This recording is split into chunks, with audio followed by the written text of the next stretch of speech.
Hey friends, welcome to another video. Today I'll be drawing Peppino from the awesome new game Pizza Tower. And yeah, let's jump right in. Okay, I'll be using Sprite for this drawing, but you can use any pixel art software you like. First off, I'll start on a pretty big canvas, 124 by 124.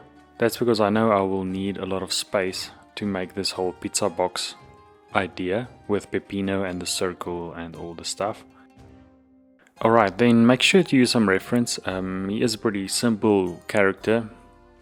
Still, I use the program PureRef to put all of my reference images together. Some of them have a pizza box and some of them have images of this Peppino character from Pizza Tower. That just helps a lot to make sure your drawing is more or less accurate to the source material. My process is very rough, so I like to sketch and scribble a lot and then sort of find the drawing in there. I also erase a lot, so this is my process. I also use the selection tool a lot, Q, on Sprite, just to make my selections and move stuff around and make stuff bigger and smaller and larger. This phase, everything is sort of very loose and rough, so I'm not careful. I'm just making sure I can find my shapes and my sizes. Okay, normally I would flip the canvas back and forth horizontally, but I forgot. So that you should do that just to make sure your proportions are in order.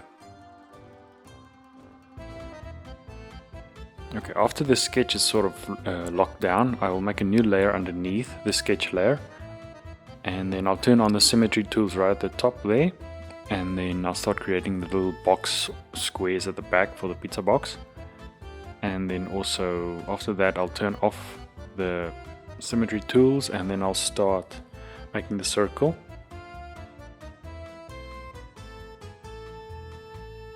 I'll use the outline tool Shift O to make a little outline the same color as the box color. Okay, then another trick that I use a lot is I sort of use my selections as new masks in new layers.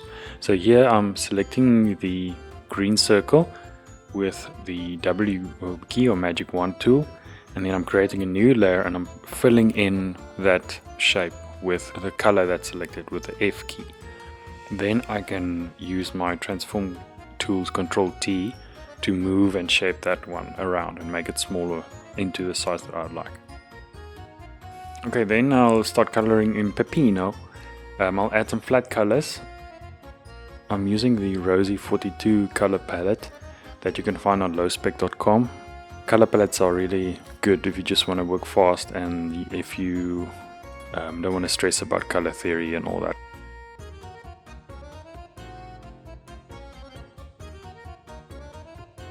Okay, then when my flat colors are done, I'll start shading. For shading, I use the palette just to go up and down the colors that are the flat colors to do highlights and shadows. And then I also like to do a little bit of dithering just to blend the shadows a little bit. I just like how it looks.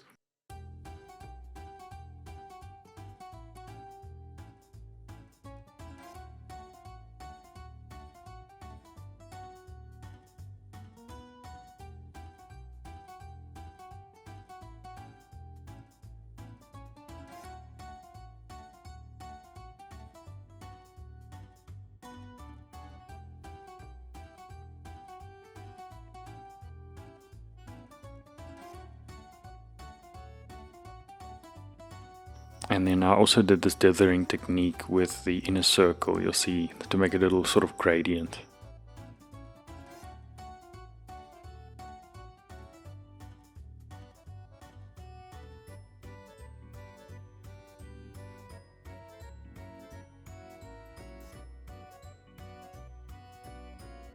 Alright, then I decided to animate him as well, so for this I just create a few new layers using Alt-N. I start off with 3 frames. The middle one is then the key or the action pose. So in this one I just want the hand to go up and down a little bit and him to wink.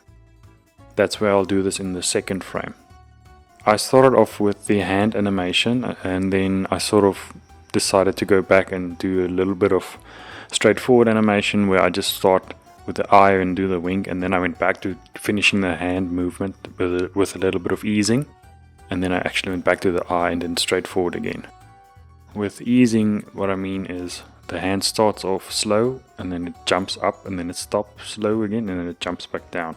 So there's about 3 frames at the bottom, and then it jumps up quickly with about 1 frame, and then there's 3 frames at the top, and then it goes down again. It sort of repeats that.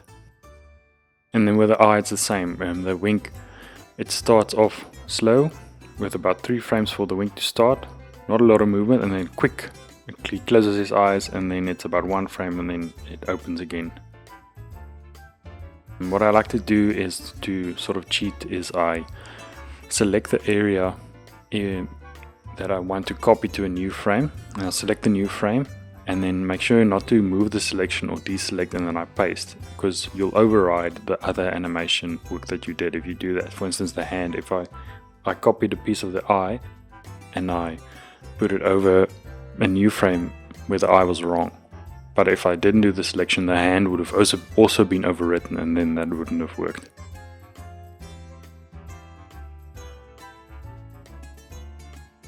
So that's the animation done, and that's it. Now I'll just export it.